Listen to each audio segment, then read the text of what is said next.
And we're back. Yay. Finally. So once again, my name is Obi, And I am Kate, and we are your your man. Mail Managers PH. Yes. Sa wakas, natuloy din tayo. Busy. Lain mo yun. Kala ko last episode na natin yung Okay, cut. okay, cut. Oo, yun nga eh. Kamusta? Ano ba? 2 weeks, 3 weeks? O, kamusta yung past sa, mga ganaps mo? Nasa ano ka? Ibang bansa, di ba? Oo, actually, during the last weeks, ang dami nangyari. Yung parang tipong gusto kong magpahinga, pero parang imbis na mapahinga ako, lalo ko napagod. So, parang over the last 2 weeks, I was able to travel internationally and then domestically as well. So, yun, it was a very good time. Pero kasi nga parang halo siyang work and bakasyon at the same time. So, yung ini-imagine ko na pahinga, hindi siya yung nangyari. More of parang naghahabol ako kasi ang dami kong kailangan gawin, pero at the same time, ang dami ko rin gustong gawin. So, yun naman siya. Ay, pero ito Anong ginawa mo? Anong ginawa mong side trip sa ibang bansa? Anong country ka galing? meron akong pinuntahan within Oceania, pero ang isa sa mga nadaanan ko is Brisbane. Tapos yun ang ganda ng Brisbane, my heart. Hindi naman siya super, super ganda, pero parang ang homey ng vibe niya. Ayun. So, Ang Bain lang nakilala ko yung nasa ML. Hoy! Ibang Bain pala. pero yun, Ayan, social naman. Tapos yung domestic flight mo, yung domestic Boracay. would be Palawan. Palawan. So, nag-Astoria, Palawan kami. And ang ganda niya pala, parang hindi ko siya na-imagine na parang medyo vibe niya is parang paraiso. Pero medyo ganun yung Oh, pakiramdam. Parang, feeling Paraiso. Viva Max ba yan?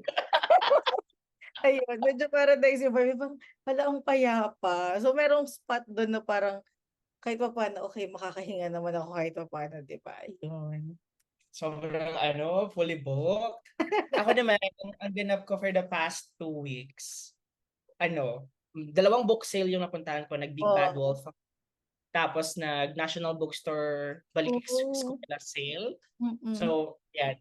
Ang dami ko na namang librong binili. So, puro books na naman yung binili ko. And nag-ano din ako, catch up din ako sa mga connections. So, I'm Ah. trying to catch up with my alumni associations, ayan, bilang officer pa din. Tapos nag-organize din ako ng get-together ng mga outstanding students of Calabarzon. Wow. So it's just nice to reconnect, no? Kasi ako talaga yung ako talaga yung best in organizer. Best in organizer. As a Oo, libro na meron part. minutes of the meeting, may financial report pa yan, may publicity material pa yan. Talaga? So, ako yung mahilig magganon sa circles talaga.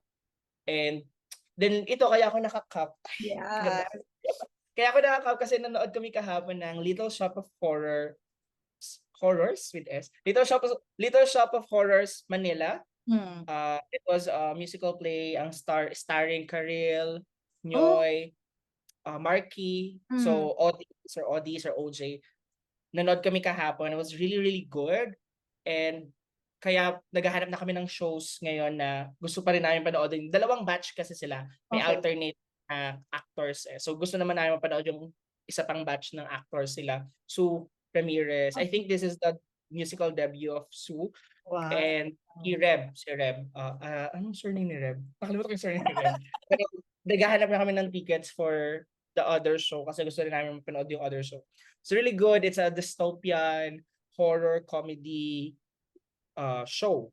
Hmm. And it was originally from Broadway, so they brought here in the Philippines. Grabe. Ganda ng set, ang ganda ng music, ang ganda ng everything. So, happy, Happy. happy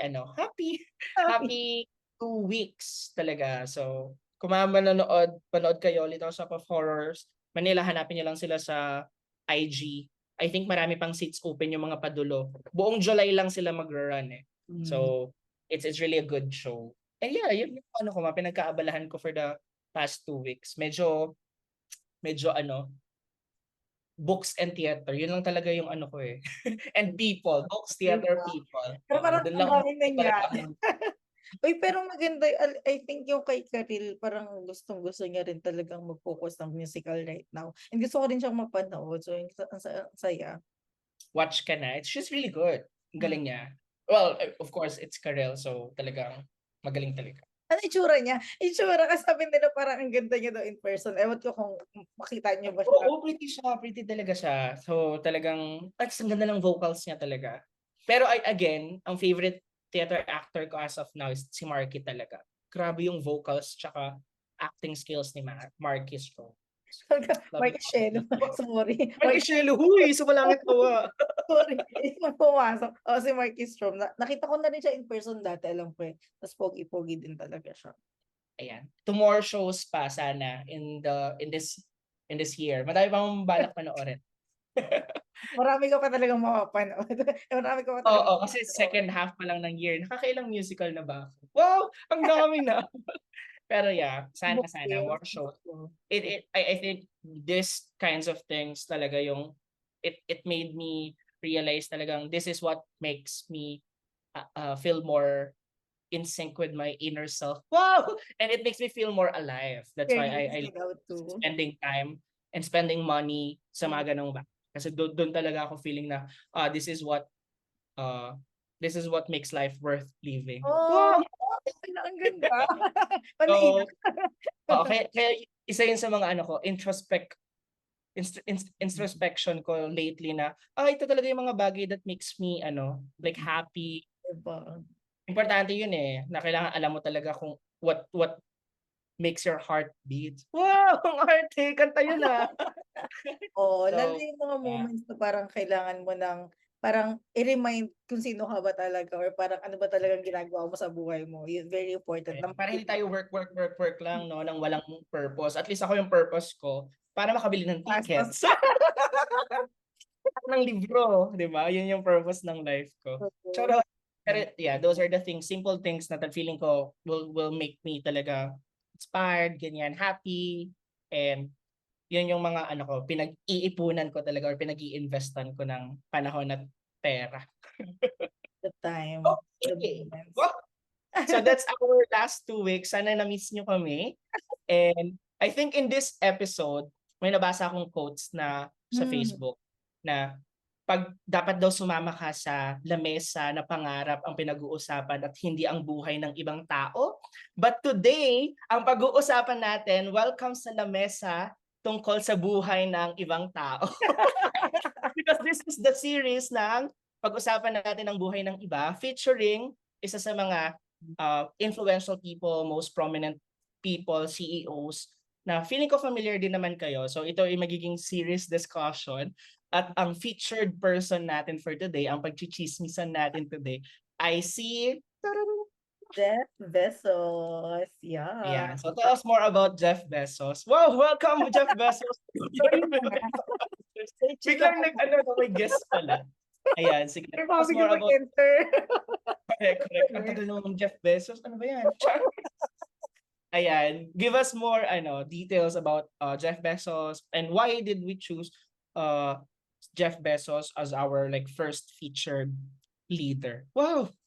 Ito na nga. So, yun na.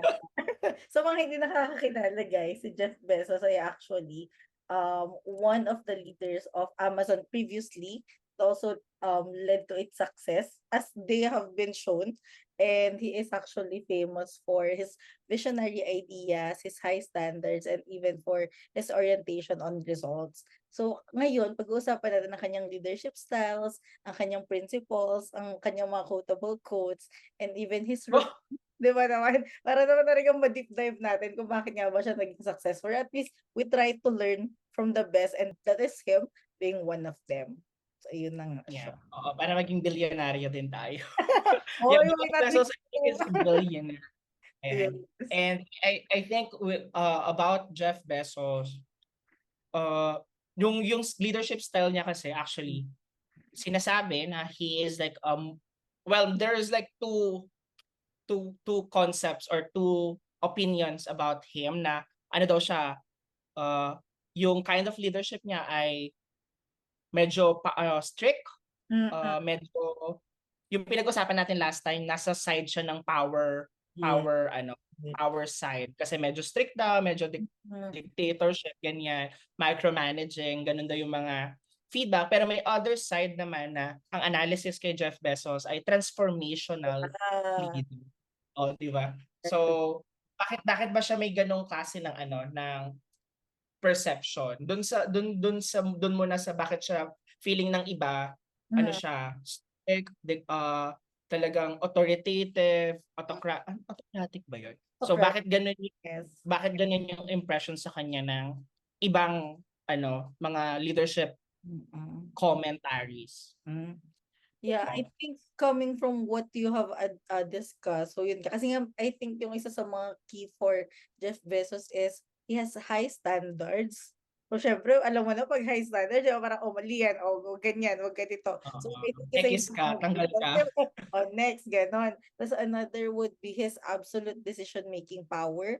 So he is very decisive based on research, pero yun na parang he really puts his mind into the decisions he make kasi he knows that how important decision making is, and at the same time yun nga yung shinare mo na micromanaging style. Pero I think that is actually critical naman with regard doon sa kaniyang role, 'di ba? As a leader of a very big organization, those are the critical areas that he may need to have been doing. Hmm, Sa ayun naman naging autocratic siya. But at the same time, he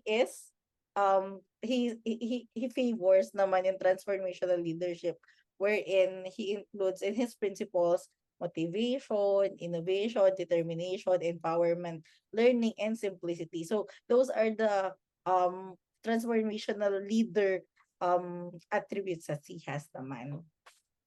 oo. Feeling ko dagdag ko lang, kaya siguro siya minsan din tinatawag na authoritative or mas medyo strict kasi one of the principles that he Mm. follows Mm. is yung tinatawag nating lean management. So When we say lean yes. management, wow, nag-research. When Jeff Bezos, sabi nila, wow, hindi ko naman nakatrabaho sa Jeff Bezos. So lahat ng pinagsasabi namin dito galing lang sa research. Tamang Oo. So, sabi nila Jeff Bezos uses lean management. When we talk about lean, ito yung mga tinatawag nating when we say lean, pag sinabi natin yung lean yung meat walang taba or yung gusto mo lang talaga yung makukuha mo. And that's also the lean management na very straightforward. Kung non-value adding itong activity na to or yung itong tao na to or itong process na to, tanggalin mo kasi non-value adding naman sila. So, we focus kung ano ba yung nag-add ng value sa Mhm. customer natin, sa business natin, sa service that we offer. And that's what Jeff Bezos follow. So, kung hindi to mag-add ng value sa customer experience, sa business experience, ekis to. So, kaya siguro may ganung perception na masyado naman tong against sa people, ganyan. O kaya, masyado naman tong business-minded kasi bakit Mm. pag may isang process na ayaw niya, tanggalin niya. Ganun yung sa kanya perception. And I think doon papasok yung sinasabi ni Kate kanina na dahil doon sa ganung klase ng attitude, he becomes a transformational leader. Diba? Ah, Kasi he focuses on innovation. okey. Talagang ang priority niya ay ano bang hahanapin ng customer when they use e-commerce, 'di ba? Correct. Pag usapan yung e-commerce, ang dami naman na kasing e-commerce ngayon. Bakit nila pipiliin yung Amazon? And I think that's where Ayun, Jeff Bezos, yung pagiging visionary niya na alam niya na agad hindi pa naiisip ng iba, naiisip niya na agad. correct. And ako naman as a leader, wow, biglang papasok sa akin. Like, kasi kung binabasa ko yung background ni Jeff Bezos, I was like, ito talaga ako nahihirapan dito Hmm. sa visionary side of things. And naano lang ako, ano lang ako, isip lang ako sa sarili ko na, leader pa din ba ako kung hindi ako visionary? Kasi Hmm. hindi ako masyadong creative when it comes to work. Hmm.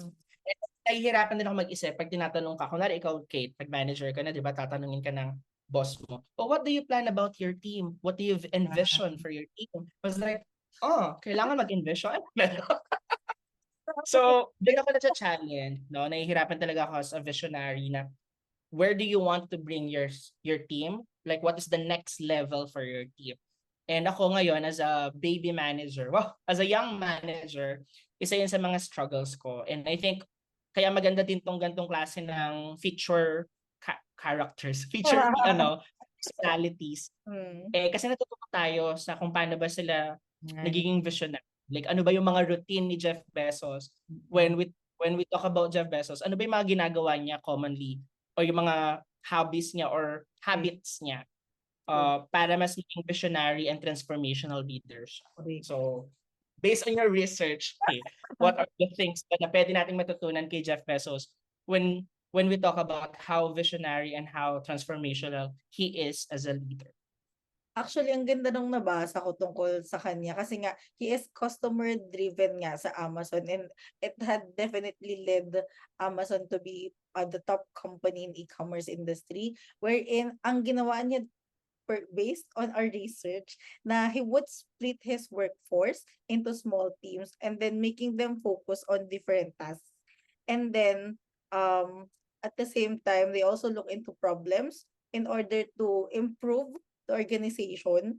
So parang through those small workforce, he was able to translate that into a better working environment. And at the same time, yun nga, na parang meron siyang mga focus groups that would actually look into important matters para naman nga ma-improve yung mga bagay-bagay. That also helped to create this parang healthy, competitive environment among the employees, and at the same time motivate them to push beyond their perceived capabilities towards achieving all tasks and challenges assigned to them. Yun ang chika niya. Yun yung ano no, yun yung keyword feeling ko for me is like to Hmm. push them beyond on what they think they're capable of. Oh. Parang as a leader, as a millennial manager, can you perceive your team na, I know, I see you more, you can do better than this. You can do more than this. Oh my Diba? God, the pressure. Oo, feeling mo Tuloy ba, sinasabihan. ikaw ba as a leader, Kate, ganun ka bang klase ng leader na kunwari ako, may tao ako, so ganito yung performance niya, nanditong level, tapos parang, alam ko kaya mo pa to go level, to go to the highest level Parang feeling ko kaya mo pa go beyond what you're currently doing.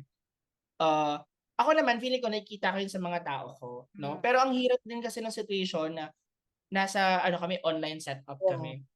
Minsan mahirap din i-analyze, ito ba talaga yung maximum skill nitong tao na 'to o kaya pa nitong go more? Di ba?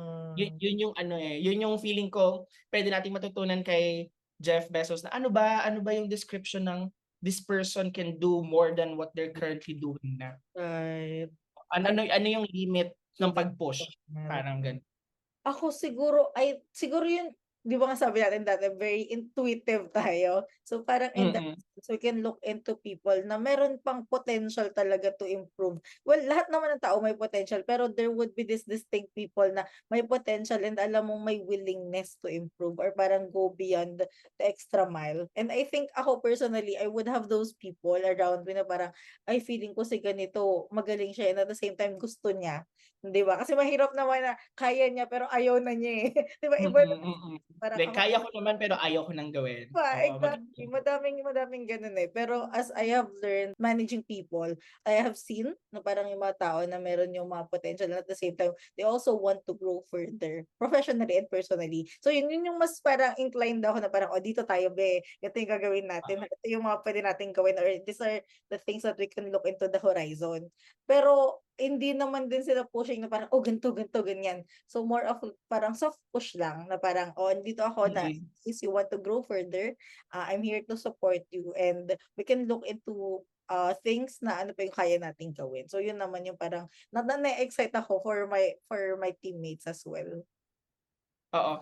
Kung tama yung pagkakaano ko, So, for you, ang feeling mo no, for you based sa sinabi mo nga, yung criteria mo kumbaga as a Hmm. manager, ito yung hinahanap or 'pag nakita mo 'to, hindi mo naman siya technically hinahanap, makikita mo siya, 'di ba? So, sabi mo 'pag nakita mo na yung isang tao meron siyang desire to like grow in the Correct, career that you correct. have, may push, like this Hmm, person goes extra mile and hmm. may initiative to discuss their future, ganyan, or Correct, to discuss what's next for them. Ito correct, yung mga may potential to go. Kasi correct. I just really make it clear kasi mamaya may nakikinig sa atin na Hmm, pinag-iisip, paano ba maggo-grow paano ko ba maipapakita sa manager ko that I can grow beyond what I do now? correct. Gusto ko ding kasi siyempre 'di ba, for example si Jeff Bezos, sobra yung strategy niya na kailangan mong i-circle or i-divide yung work. Hmm, Siguro it's a way to let everyone shine. correct, exactly. Yan, kasi kung hindi mo siya gagawin na paghihiwa-hiwalayin mo yung mga tao to Hmm, focus on a specific task, paano mo malalaman? Mamaya may isang tao na pala dyan na siya lang nang siya yung gumagawa, tapos siya lang nang siya yung nag-shine. So, True. importante din siguro as leaders is for us to give our team opportunity to show what they can do. Correct, the Ilagay mo opportunity. sila sa isang task na alam mo naman na kaya nilang gawin based on Mm. performances nila before. And then may opportunity sila to shine on that task. So bilang isang manager, responsibility natin na talagang alamin kung ano ba yung competencies ng team natin. And then Mm. of course, sa teams naman natin, feeling ko, sabihin na natin na na yun talaga sabihin na natin na medyo parang backwards yung thinking kasi feeling ko hindi naman na ganito yung mga kabataan ngayon. Wow, kabataan ngayon. Pero kailangan mo talaga maging bida-bida if you want to go up the corporate ladder. No, medyo mahirap umakyat sa corporate ladder na hindi ka bida-bida. When I say bida-bida, it's like may initiative ka to look at the problem, like sabihin ko, for example ako, ano bang ginawa ko para umakyat sa ladder? Alam ko kung ano yung responsibility ko. Mm. Pero alam ko din kung paano ko i-market yung sarili ko na, ito yung responsibility ko but I did this. O ito Yes. yung responsibility ko but I did more than this. And Yeah. kaya ko siyang i-market ng ganun na, ito lang yung pinapagawa niya sa akin but this is how I Diba? Andito I do it. Oo. So kailangan mapakita mo din talaga sa tao yun na gusto mong ipakita na kaya ko pa, I can do more. Pero of course, it requires a lot of self-awareness na kaya Mm. mo talaga. Yung sinabi mong kaya mo, pero Diba? ay, charot lang pala, hindi ko pala kaya. Ay, di ba? So, this kind of thinking requires self-awareness. Kung magpapakabida-bida ka, papanindigan mo. Hindi pwedeng nagbida-bida ka kasi gusto mong ma-promote or tumaas sa corporate ladder. So, biglang nung ni-recognize na yung pagiging mabida-bida mo, binigyan ka na ng responsibilidad, hindi mo na mapapanindigan. Medyo yon, it's make or break yun usually. Pag nagbida-bida ka tapos binigyan ka ng big project, tapos Panindigan mo hindi mo yan. nagawa ng maayos, di ba? Make or break yun. So be sure lang, kung magpapakabida-bida kayo, kaya nyo i-sustain, Mm. happy kayo to do that. True. Hindi yung nagpapakabida kayo, tapos, ay, bakit ang dami ko biglang trabaho? Hindi yung nagpakabida kayo. Ginusto mo MD. Oo. Kumbaga Actually. gusto mong gusto mong maging mas visible. Yun yung importante, Mm. visible ka sa lahat ng decision makers. Okay. Para at least alam nila na, this person is very visible. Pwede Yeah. ko tong ilagay to a more, let's say, leadership role or a supervisory role. Okay. Ganun ganun din ako ngayon as a manager. Like, I try to give my team chance, give Mm. them problems wherein they can take on, and Yeah. then my expectation. Syempre may expectation ako So if they go beyond that, okay to okay tong tao na to. So take notes na agad. Tama. So yun yung ko. Like Jeff Bezos, yun yung ways ko to give my team opportunity to Diba? showcase their skills. Tama. Yun maganda yun na parang yung right mix of proactiveness and then responsiveness and not assertiveness, but ensuring that you can actually sustain them in the long run. Otherwise, mababurn out ka or kumbaga doon naman yung parang magkakaroon ka ng challenges to work through things. Pero yun nga, parang try to balance those things out and ensure na you have the certain competencies to succeed on those projects or kumbaga engagements that you have been assigned. Diba? Perfect na. Correct. Hindi ko masyado nabasa yung mga other pang ginagawa ni Jeff Bezos like on a daily life. Pero parang may nabasa ako na sinasabi niya na hindi naman daw talaga siya sobrang productive as a person Every or moment. as a CEO. No, hindi naman siya talaga talagang game na game every day. Like hindi siya like morning pa lang grind na siya. Meron din siya na pag morning dinadrag niya din yung sarili niya. Medyo tumatak lang sa akin yun kasi normal yon na kahit pa yung sinabi natin kanina, kahit ba nagbida-bida ka, there will be days talaga na kailangan mong pilitin yung sarili mo to show up. Wow, to show up. Pero yun nga yun yung kanina ko ba narinig to? Wow! Basta may kausap ko, the first thing that you need to do if you want to improve or if you want to do something is to show up. Yes, exactly. O kahit gaano ka drag pa yung ginawa mo para lang mag-show up dun sa gusto mong gawin. That's the first step you have to really make if you want to do that or achieve that goal or do that activity or that passion project that you have to show up. first. And Actually. isa yun sa mga nagustuhan ko nung binabasa ko yung mga snippets of lives of Jeff Bezos na talagang hindi naman kailangan paggising mo pa lang, I'm gonna work. Alam mo yun, parang give na give ka agad na, I'm gonna change the world. Paggising mo pa lang. So, okay lang din na paggising mo, nakakatamad, nakakapagod, pero you decide or you try your best to show up. Yeah. And I think yun yung isa sa mga gusto kong key takeaway na, guys, just show up. I mean, if it's not your like best day, just try to show up and like try to do what you can, and Yeah. then stop and then think, okay, it's not the best that I can do. I can do better than this. But for Correct. today, this is kind of my best. Right. Nalungkot. So, nalulungkot, tama na to, ito na yung best ko. Na yun yung mga key takeaway ko when I'm reading about the lives of Bezos.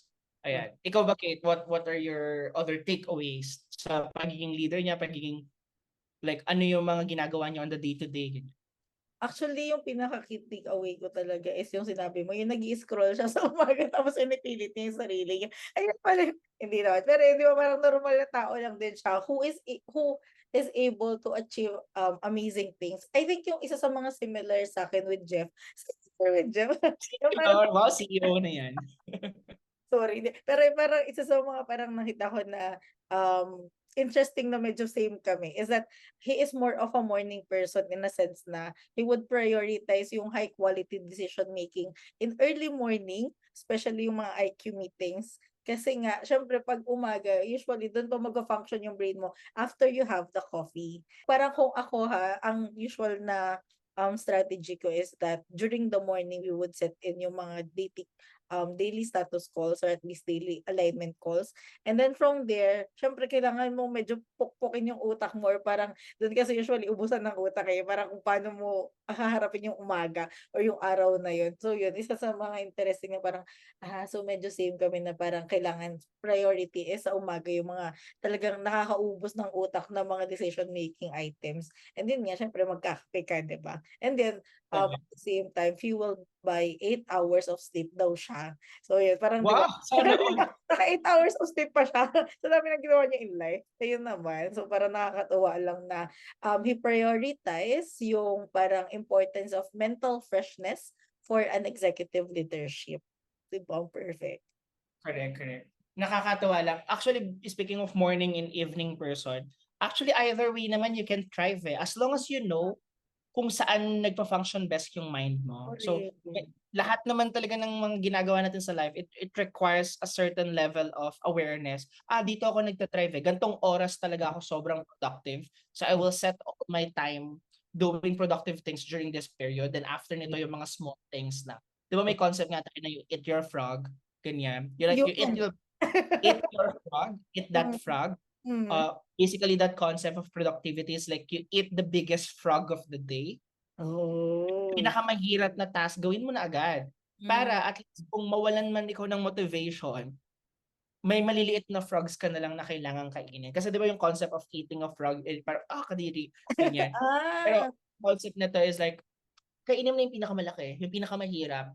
Para doon mo i-spend yung oras mo, yung productivity mo. Then bago mo gawin yung mga small menial things. So isa yun sa mga pero dapat gawin mo yon kung saan ka most productive. Kung Correct. productive ka sa afternoon, this after mo gagawin yung frog na yon. It really requires kung saan ka. Ako kasi productive talaga ako pag middle of the day.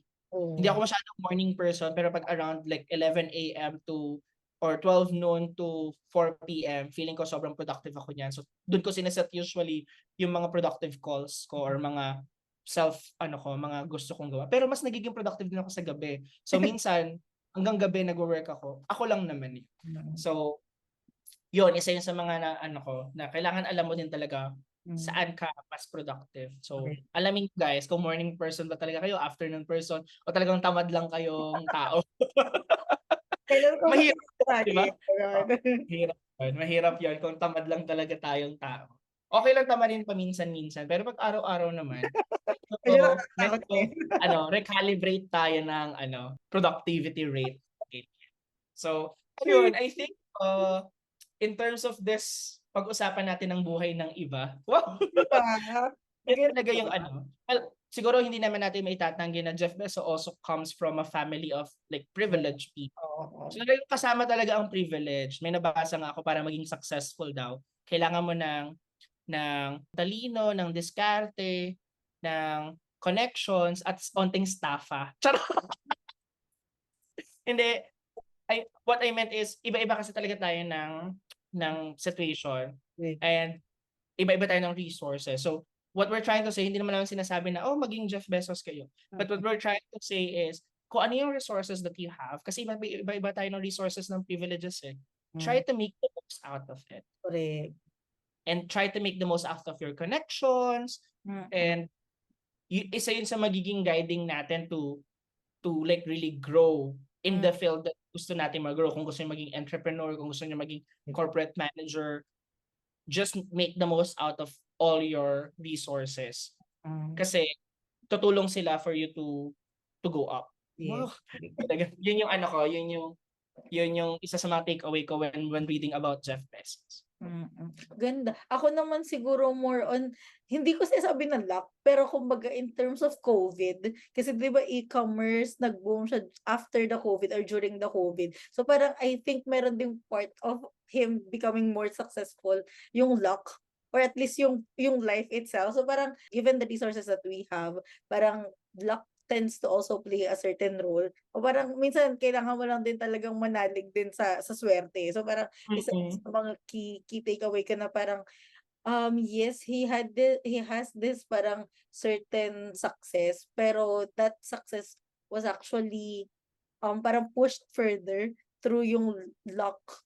What luck? Ang pangit naman luck kasi Hirap ng luck no, pero COVID. Pero let's say timing on yes, opportunity. ayan, exactly. O mag-luck guys ha. Pero more on parang yung timing or parang opportunity na during the COVID, nag-prosper pa siya in terms of his worth. So yun lang naman. Pero mahirap pa din eh. Come to think of it, even yung e-commerce ka, during the COVID talagang Diba? logistics, wala kang mamumove na product eh. So Diba? kahit ang dami mo online, kung hindi mo kayang i-move yung products mo. So doon din papasok dapat quick decision making na okay, hindi na Yeah. kaya yung situation ngayon, what can we do differently to Exactly. overcome this? So doon papasok na dapat when an opportunity opens, mabilis ka to either grab it or not. Kasi whether you grab it or not, someone's gonna go get that opportunity. So dapat quick thinking din talaga and kaya nung team mo. That's also why I mentioned lean management kasi isa sa mga mabilis or agile na baguhin yung processes para makasabay ka so what's already happening. Ganda. Ganda nun. Tama. So, ayun, those are the things I think na okay sa mga nabasa ko about Jeff Bezos. And hindi ko pa alam kung sino yung pag-uusapan namin next. Actually, madami key people na gustong pag-usapan ng mga transformational leader, mga thought leaders. When we say thought leaders, sila yung may mga concept of leadership na binibenta or sino-showcase. And then, titingnan natin, paano ba natin i-apply itong mga thought leaderships topics na to in our day-to-day lives. And kung ina-apply na ba namin siya or hindi pa ba namin siya ina-apply. Kasi sabi nga namin, di ba, we will learn together in this podcast. Na kung ano yung natututunan namin, we'll try to share and we will try to share kung ano yung experience na. So, kung may suggestion sila ng people, mag-comment lang kayo, mag-message kayo. Sino yung gusto niyo natin pag-usapan? Si ano daw? Buhay ng iba. Alam mo, maging OGD yan sa tayo. Baka mabash agad tayo.